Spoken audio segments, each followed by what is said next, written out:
I'll just start with a brief overview and then take some questions from you guys. We are in a position right now where we're searching for a subject who we really don't know anything about. We have nothing significant in the way of a description. We just know we're looking for a man. The reason we don't have anything is because he was connected to a reported home invasion that happened very early this morning, really in the overnight hours. As a part of that incident, a small child was fatally shot during what we believe was an exchange of gunfire between some people who lived in the home and the person who broke into the home. We believe, based on the evidence that we've collected, that the individual we're looking for suffered a gunshot wound during the exchange of gunfire. Again, that's a possibility, and that is based on some evidence that we have collected at the scene.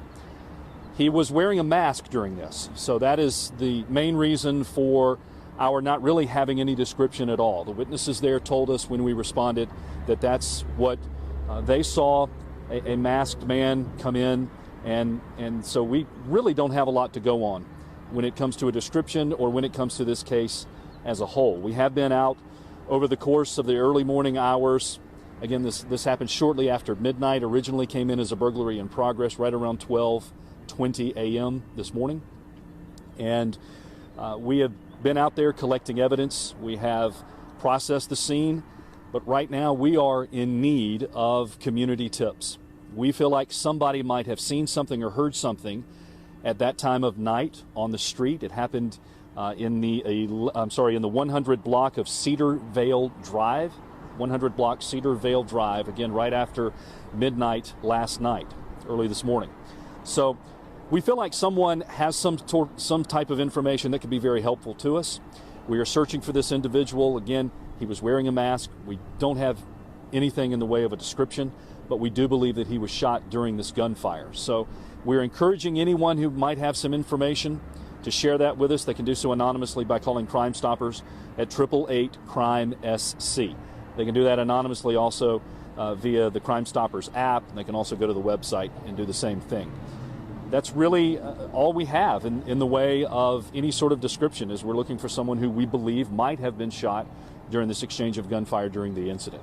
This time I'll be happy to take any questions you might have. Do you have an age of the child that was fatally wounded? Right now we are not releasing anything about his age. He was a young child. We're comfortable with going elementary school age, but a young child. And certainly our hearts go out to his family as they're dealing with this, and a very tough time for them. And as we continue to pursue this, we're working to see what information we can get in terms of the suspect. But in terms of information that we're sharing about the child, we're just not, because the individual was a juvenile, we're just not sharing a lot of information on that, particularly as our work continues on the case. Have you determined that the child lived at that home where this took place? That's a part of some information that we would like to protect to just avoid any possibility of identifying him at this time. We will say an adult male child, elementary school age, with some connection to those who lived in the home. And again, during this, what we believe shaped up as an exchange of gunfire, he was fatally shot during that, as of course, as the incident evolved. Is there anyone else in the house injured? Yes, there was someone else injured there. A man who lives at the home was also injured. Medical teams tell us they do not see those gunshot, or they do not see his injuries as being life-threatening. But he was also injured during, again, what we believe to be an exchange of gunfire. And how many people were in the home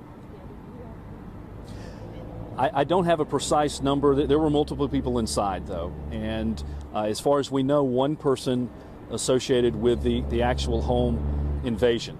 I did mention this earlier. We just want to re-emphasize it. Originally, the call came in around 12:20 this morning as a burglary in progress. So we responded to that, and during our time of response is when we believe this gunfire took place between the person who lives at the home and the subject who we're looking for. Anything from local hospitals about anyone coming in with a gunshot wound, anything like that? Those are the type leads that we're going to be following up on. We've collected the evidence there. We have processed that scene, and we have an alert out to healthcare providers to let us know if anyone comes in with a gunshot wound, and that'll be something we'll be following up on. In terms of following up, I also want to mention that we just feel confident that somebody knows something. They might have seen something last night in the area, they might have heard something in the area, or they very well might know someone who has suffered this injury. That's who we want to talk with. Go ahead and make that call to us so we can identify this person, and as we work to identify them, anyone who shares a tip can rest assured we won't in any way identify them. They can remain anonymous. Have there been previous calls to this location? Several, but nothing that indicates, or nothing that's happened in the recent past, and nothing that we believe is associated with last night's incident as it relates to the burglary in progress that turned into the home invasion. Is the gentleman injured believed to have been one exchanging gunfire with this unidentified person?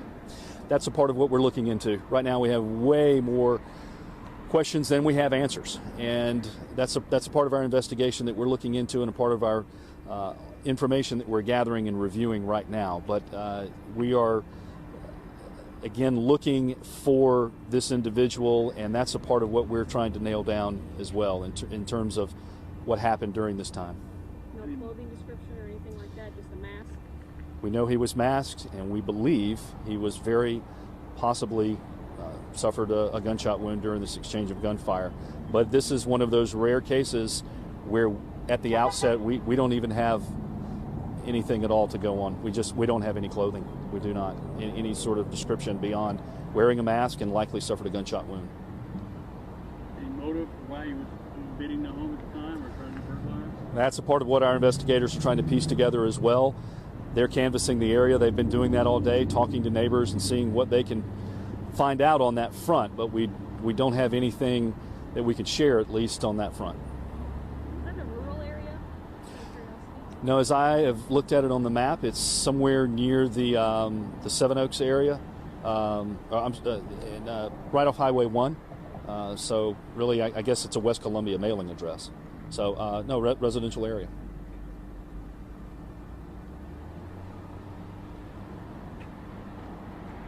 That's it. All right. Thanks, guys.